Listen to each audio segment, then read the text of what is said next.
Heads up, there might be some stuff in this video you don't really want to see. Take a quick look at the screen now for spoilers and content warnings. Thanks. How does this painting make you feel? There's something distinctly uncomfortable about it, right? Maybe it's the bare walls flecked with peeling paint and water stains. Maybe it's the messy, impressionist brushwork that makes everything look just a little dirty. Maybe it's the dark chasm of the half-open door. Maybe it's the painting's lone subject, the dog staring into the abyss. That dog must be sensing something in there.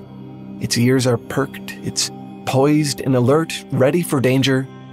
The undeniable implication here is that there is something in the dark, but we have no idea what it is.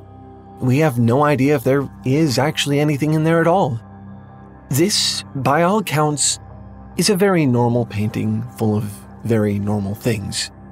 There is no spectacle, there is no discreet danger, and yet you feel it, don't you? This painting is part of a series called Demos by Dragan Bibin. All of the paintings in the collection feel this way. Dead of Night depicts a mysterious white tether, perhaps a bedsheet, disappearing through a window. A barely noticeable black dog slumbers below, almost invisible against the dark floor. The dog in Cave Dwellers is wiry and emaciated. It bolts past 3 locked doors in a hallway, dirt piled beneath each as if pushed under the cracks. There's a hand pressed against the window of the final door, as if someone has been buried alive in there. In the painting Until the Cows Come Home, 3 cows emerge from the darkness, staring through a tightly bolted window. I find this one in particular almost sickening. I don't know, it's hard to explain. These paintings are intimate, highly concerned with perspective. They all position us on the inside of the scene, looking out through doors and windows. At what? The animals all seem to know. The dog is more aware than we are of whatever's in the darkness. The cows stare in through the window at us? At something? I'm disturbed by Demos. I want to know what I'm supposed to be looking at, what all these animals can see that I can't. At the same time, I don't. That unknown is what makes these paintings so effective, and I love them for that. If I could see what the dog could see, I don't think I'd be afraid. It's hard to understand. It feels somehow contradictory. How can this literal nothing be so much scarier to me than anything I could ever imagine inside of it?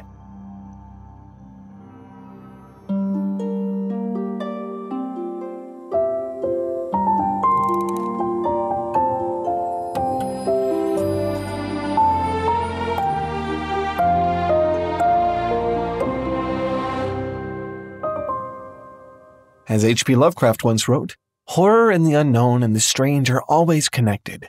We made a whole documentary about Lovecraft as part of our Worldsmith series over on Nebula, and how his petrifying fear of the unknown seeped into his most well-known literary works. If you want to see it, just sign up at go.nebula.tv/TaleFoundry. More information on that later. There's this song by Tom Waits that I find hard to get out of my head. Maybe song isn't the right word. It's a spoken word piece called What's He Building from the album Mule Variations. It's told from the perspective of a man with a paranoid obsession with his neighbor. In the vein of Disturbia, he's been watching all the weird stuff his neighbor has been getting up to. Waits growls the lines over distorted radio static and irregular percussive noises. He repeats the phrase, "What's he building in there?" over and over, between increasingly bizarre and specific observations. He has no friends, but gets a lot of mail. For some odd reason, there's poison under the sink and enough formaldehyde to choke a horse. He has an ex-wife in some place called Mayor's Income, Tennessee, a town that doesn't actually exist. The unease of what's he building is never fully resolved. We don't actually learn what the neighbor is building or why the narrator wants to find out so badly. All we can do is speculate. The piece ends with the ominous final line, "We have a right to know." The story is a little exceptional, but it's a relatable feeling, isn't it? Hasn't everyone felt this way? When you don't know something that could be potentially dangerous or paradigm-shifting, it's kind of hard to deal with. I mean, confronting the unknown is a pretty vulnerable thing to do. There's a sort of insecurity to admitting you're facing it at all. It's sort of an admission that you have no power over it, that you, by virtue of not knowing, are at the mercy of the unknown. I think it's natural to feel like, as a matter of personal security, you have a right to know, that you shouldn't have to be subjected to this feeling, that perhaps you should destroy the unknown, make it known so you no longer have to fear it.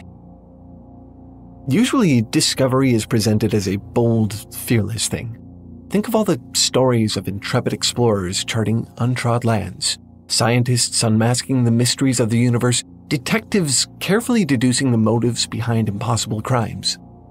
Very seldom is discovery presented as a fear response, a line of defense against the dangers of the unknown. The book House of Leaves is a notable exception. You may have heard of this book. We bring it up from time to time, and a lot of other YouTubers do too. For good reason. It's an experimental cosmic horror novel, sort of doubling as a friendly satire on academic media criticism. The book is a pretty complex artifact. It's a sloppy annotation of a sprawling academic essay written by a blind man about a film that doesn't exist. The film itself is supposedly a sort of found footage documentary created by the filmmaker Will Davidson about his experience moving into a new home with his family. As the film reveals, that place, the now famous house on Ash Tree Lane, is no house. It's a labyrinth. Behind its doors and walls and floors lies an endlessness of shifting architecture extending forever into the darkness and the cold. A low growl permeates its corridors and stairways. Ceilings and floors vanish randomly into infinity. All sense of scale and direction are rendered meaningless here. And yet, despite the clear danger it poses to him and his family, Davidson can't seem to resist it, which is how the film got made. Davidson isn't the only one drawn to the house. One of the most notable additions to the documentary is the famous Holloway Roberts, a seasoned explorer there to lead the expedition into the house's bowels. In the essay portion of the book, Holloway is described as a thrill-seeker with a deepening atrabilious obsession with the unpresent. He wants to conquer the house, demanding the ability to understand it. He pursues the unknown like a hunter, confident that with his muscle, his rifle, and his indomitable force of will, he can conquer anything. To him, the house may as well be an animal, game to be killed and mounted as a trophy. This is, of course, not what happens. As he ventures deeper into the house, the book describes how, quote, the creature he hunts has already begun to feed on him. He quickly begins to lose his mind, consumed with the desire to conquer this unconquerable thing. As if to mirror Holloway's descent, the text of the book itself begins to unravel on the pages. He eventually shoots one of his assistants. He ends up lost and alone, muttering details of his own identity like a protective mantra. His name, his address, where and when he was born. The words on the page are eaten away by blank space.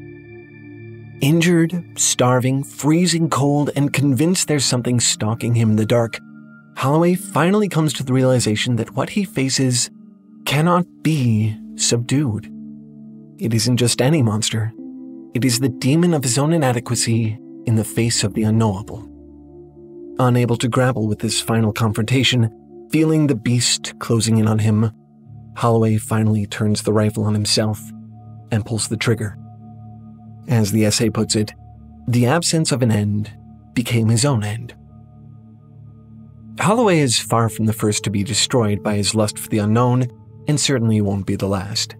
For all of his accomplishments as an explorer and hunter, for all of his bravado, when faced with the house on Ash Tree Lane, Holloway felt vulnerable.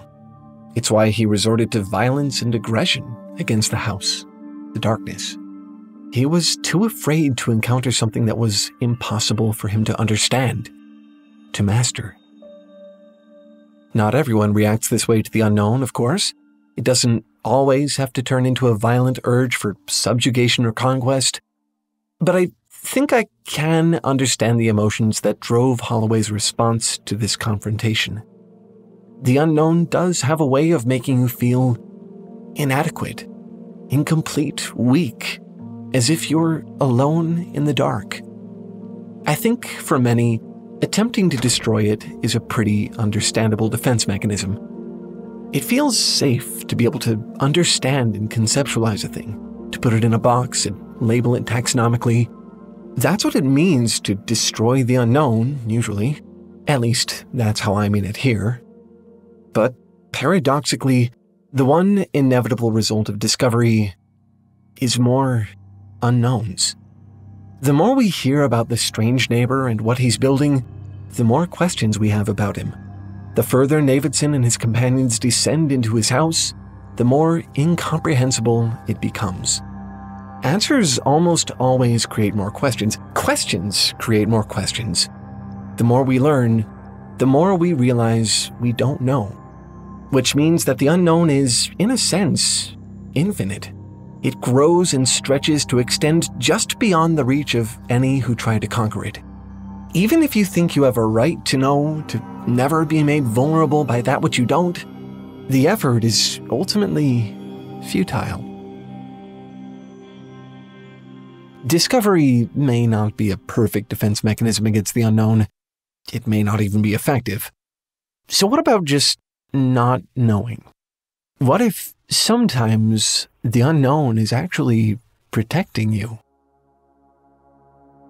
The book Bird Box by Josh Malerman takes place during the apocalypse. The world has spontaneously been overrun with ineffable, mind-melting cosmic horrors. So much as seeing one of these things will drive a person into a murderous spiral. And it does, until the streets are full of crazed masses trying to kill themselves and each other. The only way to guarantee safety is to never see these entities at all. As a result, they're never actually described in the text. Their presence is only evident from the gory trail of human destruction they leave in their wake. All anyone can do is wonder about them. Even after years of hiding from them, even after they've destroyed her world and her life, the protagonist, Mallory, struggles to find the right word for them. Creatures doesn't work. Who knows if they're even biological? Barbarian and brute are both too reckless, too human. Behemoth can't work. It's impossible even to tell how big they are. The only word she can seem to find that makes any sense is infinity. Their indefinite nature seems to be incomprehensible to the human mind. As the book repeatedly states, our minds have ceilings. These things are beyond it. So far, we've talked a lot about the fear of the unknown and what it means to confront that. And that theme is obviously present in Bird Box, but I think it also approaches the concept in a different way. The horror here seems to be less of fear of the unknown and more the fear of knowing. The idea that discovery can be the very thing that destroys you. I'm not here to say that ignorance is bliss. I don't really like that idea on its face. At the same time, it's also hard to deny that finding things out can be scary. The darkness isn't just an imposing absence, it's also a presence, pregnant with possibility. Until you find out, the unknown is what stands between you and the potential confirmation of your worst fears. Discovery sometimes means finding out things you never wanted to know, things you are perhaps unable to handle knowing. Once you know something, it's almost impossible to unknow it. After Holloway's body is swallowed up by the house and House of Leaves, the writer muses about the nature of the place. Can Navidson's house exist without the experience of itself? Is it possible to think of that place as unshaped by human perceptions? The house is indeed a very different experience for all who enter it. It shifts itself to reflect each of the characters' perceptions of the unknown. Will Navidson, the filmmaker, is drawn to an enormous spiral staircase that seems to go down forever. He constantly wants to go deeper, to explore the house, even as it threatens to consume him. Holloway is attracted to the growl that reverberates throughout the place. He's convinced. He imagines there's a creature lurking there, something corporeal he can hunt and conquer. Even the writer of the annotated book, the surface level of the complex document we're all reading, experiences the darkness of the house. And he's never even been there. It manifests itself in the corners of his little apartment, the closet of the tattoo parlor he works in, the dark chasms of the half-open doors throughout his life. I keep referring to the unknown as if it's a thing, something conceptually discrete that we can point to, a box for all the things that can't be put into boxes, if only it were so tidy. Really, it's more like the darkness of the house on Ash Tree Lane. I think it's something that exists only in relation to the ones who experience it. As Carl Sagan said, the cosmos is within us. We are made of star stuff. We are a way for the universe to know itself. Without humanity, it seems to me that the universe would be manifestly unconcerned with its own existence. Does it really care whether it's discovered? In the vastness of uninterested matter that makes up the universe, human beings are the anomaly. The one thing in existence that we know to be capable of realizing that it doesn't know. In that sense, humanity doesn't just react to the unknown, you create it. The dog staring into the chasm of the half-open door, the implication of something just there outside of view, an otherwise ordinary, unremarkable scene. Nothing actually to be afraid of. And yet, can you help it? Deimos isn't unsettling because you're afraid of the something that might be in there. What you're really afraid of, what I'm afraid of, is the nothing. The void that exists because you've observed it. The darkness which, with your insecurities, your nightmares, your deepest personal fears, you have constructed. It is the nothing that becomes your everything. I didn't really have time to talk about it in this video, but the phrase fear of the unknown is actually kind of an iconic Lovecraft thing. He calls it the oldest and strangest kind of fear. That's where I first came across this idea. But part of why I didn't bring him up here is because I've already kind of talked a lot about his work. I mean, we did a whole little documentary about Lovecraft over on Nebula a while back. It's part of our series Worldsmiths, which is all about the unique internal worlds of our favorite authors. Actually, we kind of have a lot of stuff on Nebula. You can watch all of Foundry over there completely ad-free. There are entire videos there that will never be released here on YouTube. If you don't want to wait for the next installment of Foundry, hey, it's already up on Nebula right now, a whole week early, just waiting for you to watch it. It's also not just us. There is a lot going on Nebula. Recently, I've been listening to The Sojourn, which is a fabulous feature-length sci-fi audio drama with insanely good voice acting. It's even got its own fan wiki, which is how you know it's really good. There's also game shows on Nebula, there's geopolitical commentary, there's history. Did you know Tirzu had an original series where he talks about specific animals as if they're character builds in a game? I didn't. Even the guys from MST3K are on Nebula, a fact that still blows my mind.